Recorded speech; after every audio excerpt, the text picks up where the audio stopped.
어제부터 저희가 살펴본 두 가지 단어는 입술, 마음입니다. 입술이나 마음이냐, 그 주제로 함께 은혜를 나누고 있고, 우리가 때로 하나님 앞에서 오늘 본문에 나오는 이제 바리새인과 서기관들이 외식하는 어떤 그런 자들이다라고 예수님께서 말씀하시는데, 하나님 앞에서 입술하고 마음이 분리되어서 따로 진행되는 어떤 그런 모습을 보고 외식한다라고 이야기를 하고 계시고, 왜 이들이 이렇게 하나님을 찬양하면서 하나님을 존경하면서 그들의 마음은 멀리 떠나 있을까라는 내용으로 우리가 살펴보고 있고, 오늘은 근본적인 이유가 있습니다.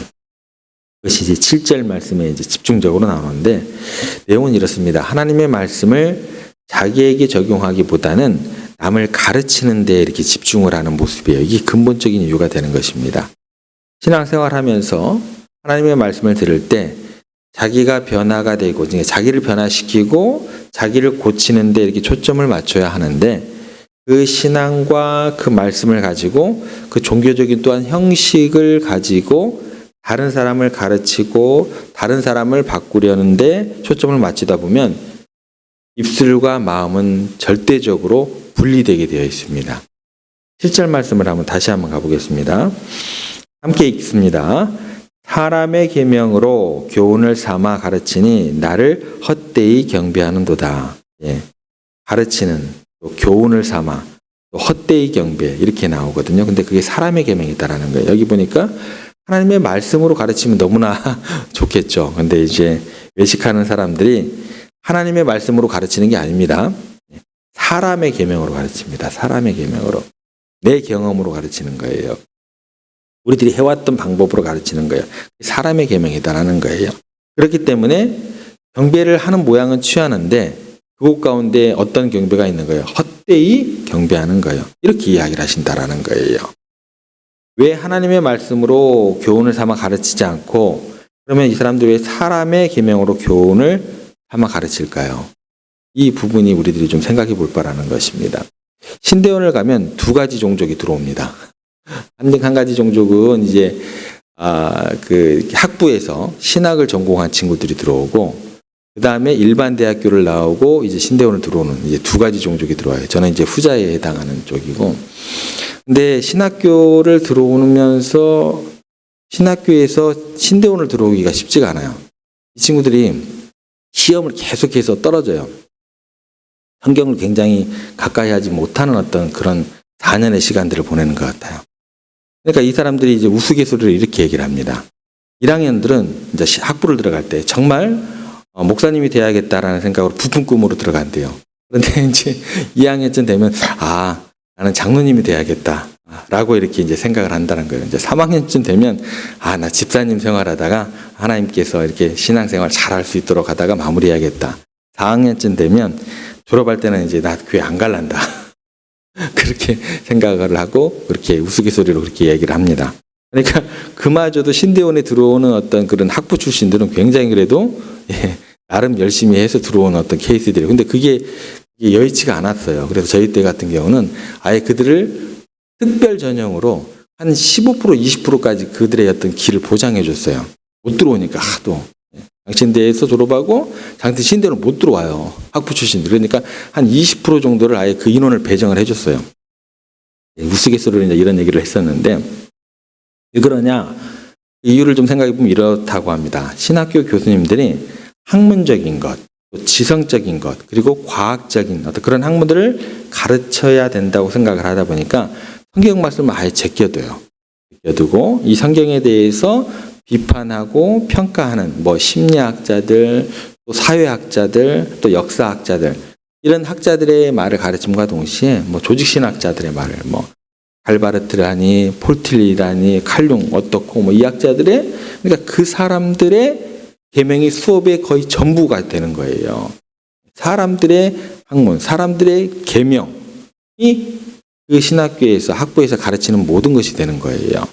그러다 보니까 거기에 들어가서 듣는 학생들이 시간이 가면 갈수록 시험에 드는 거예요.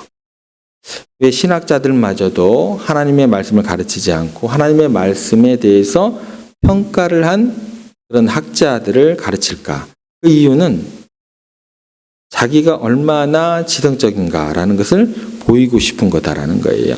물론 그 순간 바로 성경 말씀에 대한 가볍게 여김이, 더 좀 안 좋은 단어를 쓰면 멸시가 이미 들어가 있게 되는 거예요. 이런 착각에 빠져 있는 것도 문제이지만 더 근본적인 것은 어떤 결과를 초래하게 되냐면 영적인 문제가 이제 초래하게 됩니다. 이런 거예요. 하나님의 말씀이 감동으로 쓰여졌잖아요. 하나님의 감동으로 쓰여진 말씀이잖아요. 그래서 그럼 감동으로 쓰여진 하나님의 말씀이 학자들 때문에, 사람의 계명 때문에 사람의 마음을 움직이지 못하는 그런 결과를 초래하게 되는 거예요. 무슨 얘기냐면 학자들의 의견을 아무리 연구하고 가르쳐도 사람들의 마음과 양심에 터치를 못해요. 하나님의 감동으로 쓰여진 하나님의 말씀을 가지고 그렇게 전하고 가르쳐야지 사람의 마음이 쪼개지고 깨어지고 그러는 거잖아요. 사람들의 마음의 양심의 감동과 끄트낌이 하나도 없게 되는 거예요. 그런 세상적인 학문으로 그들의 계명으로, 사람의 계명으로 가르치게 되면, 왜냐하면 사람의 말은요, 사람의 말이기 때문에 영적인 권위가 없는 거예요. 내가 아무리 사람의 말과 계명을 읽어도 하나님의 감동으로 되어지지 않는 것은요, 내 마음과 양심을 조금 찌르다가, 조금 쪼개다가 말아요. 그러니까 회개시키거나 변화시키지 못하는 게 뭐예요? 사람의 계명입니다. 그런데 반대로 하나님의 말씀을 가르치고 하나님의 말씀 자체를 선포하고 이야기하기 위해서는 어떻게 돼야 되냐면 자기가 은혜 받아야 돼요. 자기가 변화되지 않으면 불가능합니다. 그래서 하나님을 경험하게 되는 것입니다. 이 바리새인과 서기관들이 그렇게 장로의 유전을 가르치고 사람의 계명을 가르치면서 하나님의 본래 말씀을 제껴든 이유가 여기에 있다라는 거예요. 하나님에 대해서 얼마든지 이야기를 하면서도 근본적으로 하나님을 만나지 않고 하나님을 느끼지 않고 신학적인 이야기를 할 수 있다라는 거예요. 결과적으로는 어떻게 될까요? 이 사람들은요, 바리새인과 서기관들은요, 그렇게 하나님의 말씀을 가르치고 전하면서도 근본적으로는 변화가 일어나지 않습니다.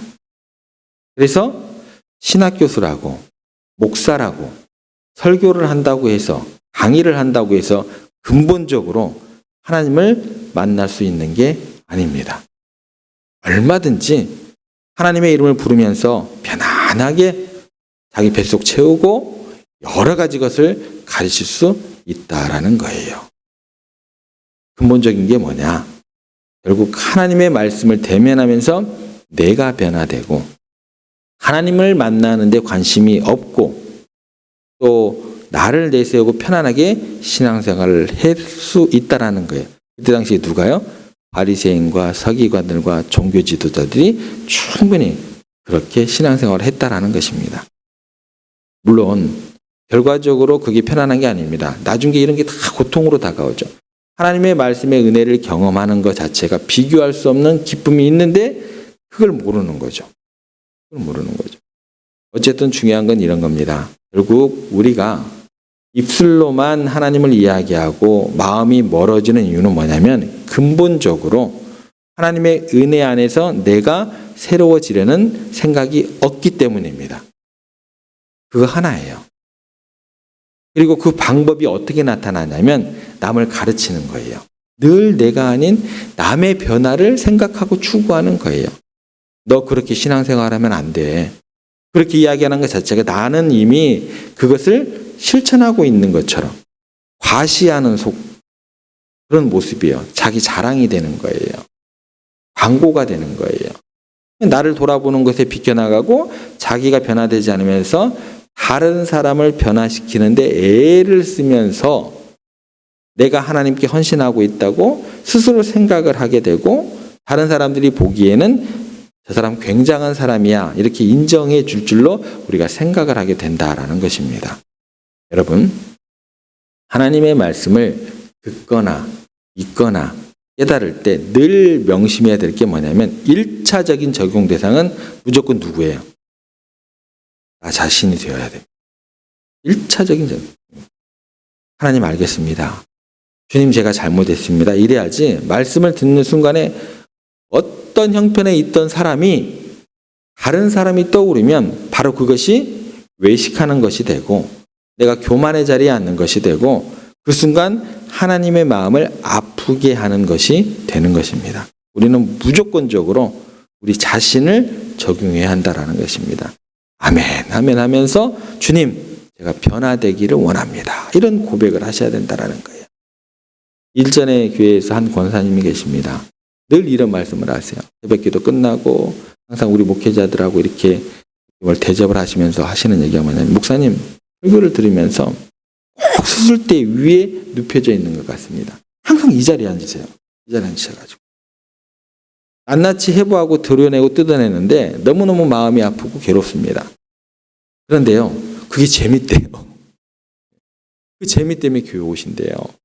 내가 그렇게 변화되기 위해서 옵니다. 그래서 늘 마음이 새로워집니다.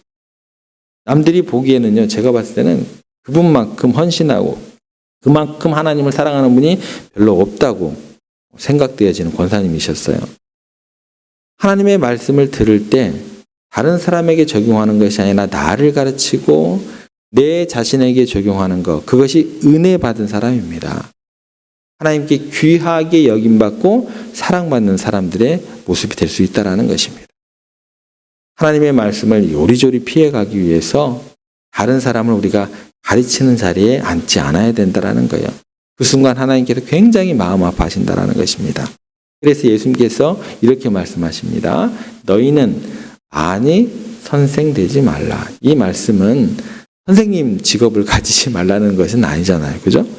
이게 무슨 말씀이냐면 말씀을 들을 때 남에게 가르치고 찾고 남에게 적용하는 태도로 듣지 말라라는 거예요. 성경을 읽을 때도 마찬가지십니다. 하나님께서는 어떻게 말씀하시냐면 나는 너와 마음을 나누고 싶다라는 거예요. 마음을 너와 좀 나누고 싶다. 나를 좀 쳐다봐라. 이런 거예요. 골로새서 2장 8절에 가면 이런 말씀이 있습니다. 골로새서 2장 8절. 누가 철학과 헛된 속임수로, 세상의 계명이죠. 누가 철학과 헛된 속임수로 너희를 사로잡을까 주의하라고 이야기를 하세요. 그리고 뭐라고 하냐면 이것은 사람의 전통과 세상의 초등학문을 따르며, 더 구체적으로 나오죠. 그리스도를 따름이 아니라, 여기 보면 철학과 헛된 속임수로 너희를 사로잡을까 주의하라 그랬습니다. 사람의 전통과 세상의 초등학문을 우리가 쫓아가는 이유가 뭐냐? 그것은 뭐냐면 바로 하나님을 회피하게 하는 우리의 영혼을, 우리의 마음을 도둑질하는 사탄의 전형적인 방법이다라는 뜻이 되는 구절입니다. 여러분, 늘 하나님의 말씀의 위대함을 맛보시기를 바랍니다. 그러시려고 한다면 내가 가슴을 치며 회개하면서 내 자신에게 집중하는 그런 노력들이, 그런 마음의 자세들이 있으셔야 된다는 거예요. 우리는 늘 하나님의 말씀을 변형시키려는 그런 유혹을 받게 됩니다. 늘 인간적인 생각으로 하나님의 말씀을 이용해서 다른 사람을 가르치려 하고 바꾸려 하는 그 유혹이 우리 가운데 항상 있음을 잊지 마시고 늘 1차적인 적용 대상은 내가 죄인입니다 라고 고백을 하시면서 주님의 전에 올 때마다 오늘 제가 어떤 모습을, 어떤 마음을 고칠까, 어떤 것을 수술하기를 원하시고 계십니까? 늘 그렇게 하나님 앞에서 아주 진실되고 정결한 마음으로 나아오시면서 근본적으로 우리 주님과 마음을 그렇게 교감하시면서 하나님의 은혜 안에서 날마다 새로워짐이 가득한 여러분들 되시기를, 그런 오늘 하루의 삶이 되시기를 주님의 이름으로 부탁을 드립니다.